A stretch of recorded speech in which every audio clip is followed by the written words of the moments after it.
આષાઢીના વીરપુત્રનું ઐતિહાસિક સ્વાગત પીપલોદ ગુંજી ઉઠ્યું। દાહોદના દેવગઢ બારિયા તાલુકાના પીપલોદ ભારતીય સેના માટે ટ્રેનિંગ પૂર્ણ કરી વતન પરત ફરેલા વતનના ગૌરવ વંજારા કેતનભાઈ રામચંદભાઈનું ભવ્ય સ્વાગત પીપલોદ ખાતે કરવામાં આવ્યું। નેશનલ હાઈવે નજીક સ્થિત વંજારા હોટલ ખાતે ખાસ સ્વાગત સમારંભ યોજાયો હતો, જેમાં ગ્રામજનોનો દ્વારા દેશભક્તિ નારા સાથેના વીરપુત્રનું ઉમરકાભેર સ્વાગત કરવામાં આવ્યું હતું। ત્યારબાદ ઘનશ્યામ હોટલથી મેન બજાર પીપલોદ સુધી ડીજેના ગજતા તાલે વિશાળ રેલીનું આયોજન કરવામાં આવ્યું। રેલીમાં ગ્રામ્ય ક્ષેત્રના કામોમાં આગેવાનો, યુવાનો, વડીલો ઉમદા સમર્થન માટે મોટી સંખ્યામાં લોકોએ ભાગ લીધો હતો।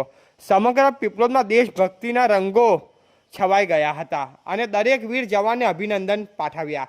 આ પ્રસંગે આગેવાનોએ જણાવ્યું કે દેશની સેવામાં યુવાનો આગળ આવી રહ્યા છે તે સમગ્ર સમાજ માટે ગૌરવની વાત છે। કેતનભાઈનું જેવા યુવાનોને ગ્રામ્ય વિસ્તારમાંથી રાષ્ટ્ર સેવાનો દીપક વધુ પ્રજ્વલિત કરે છે।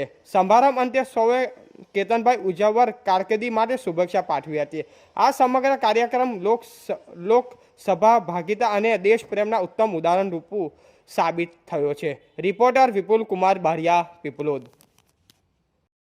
અમારી ચેનલને લાઈક, શેર અને સબસ્ક્રાઇબ કરવાનું ના ભૂલશો। ધન્યવાદ।